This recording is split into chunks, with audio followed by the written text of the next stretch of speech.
Hey, I'm Mark Lettieri, and these are 3 of some of the hardest riffs that I've written, but now I'm stuck having to play every night.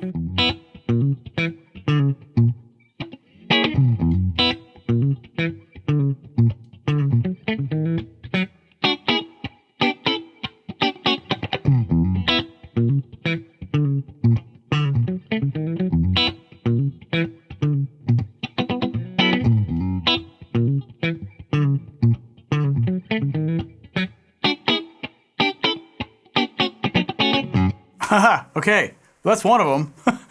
That's a riff from a song of mine called Gemstone, which I think was maybe inspired by a piece of costume jewelry that my kid had or something like that. That's played with the pickup selector switch in position 2, which means we've got the neck pickup and the bridge pickup, except I pulled up the tone control here, which means that this is now running in parallel instead of series, so we get a little bit more of that single coil spank coming out of it. But I wanted kind of a happy funk riff that ended up becoming quite a handful. I wrote it like that, but I recorded it with multiple guitars. So like some guitars are just playing the top part, other parts are playing the lower part, because I felt like arrangement-wise with the track, that was the way it needed to be. But when I play it live, it's just one guitar, so I gotta combine everything into one bit. And most of the time I get it right, sometimes I don't, but that's the beauty of live music. Yeah, it's just based around like F sharp, sort of suspended 7th sound. Throw in some 9th chords, some 11th chords, minor 11 chords. But it has this, yeah, a little bit of like chang-a-lang and then some kind of, like, I don't know, kind of low string picking around. This is from a song called Big Duck. And this one's played full humbucker in the bridge position.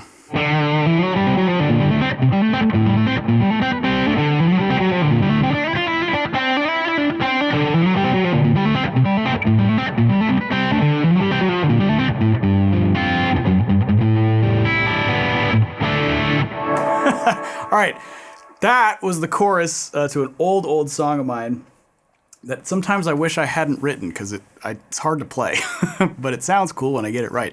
But I wrote it about a big duck that I saw on the Trinity River in Fort Worth, Texas as I was taking a walk. I was like, damn, that's a large waterfowl right there. It was abnormally large. So that's the riff. It's in sort of D major, D minor, but it flexes a lot on 16th notes. There's a lot of E in the pulse. 1 E-ana, 2 E-ana, 3 E-ana, 4 E-ana. The hard part is nailing the bass line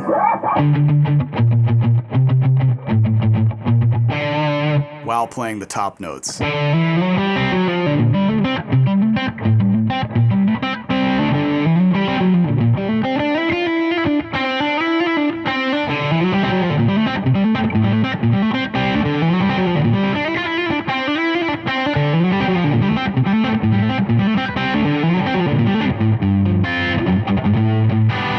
And that's what happens if I count it off too fast.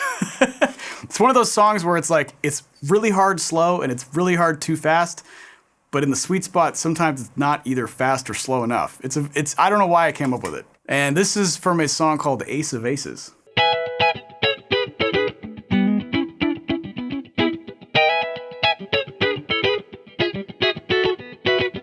Harmonically, it's pretty simple, but technique-wise, it's a bit difficult, and that was sort of done on purpose. There's a little section in there where I'm playing a bunch of these triads. I got them a lot from studying gospel guitar players like Spanky Alford, but the way he plays them is far more tasteful and romantic than the way I do, especially in this song where we on purpose had me play all these downstrokes.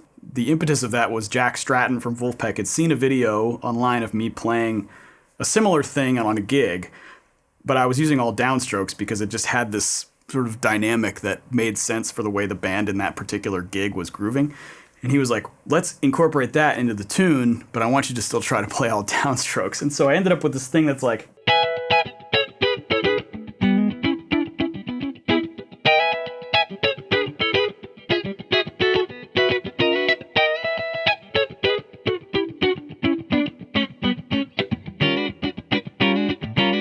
It's hard because it's all downstrokes. It's like James Hetfielding kind of quirky funk rhythm guitar. Great. I'm not doing any of that again.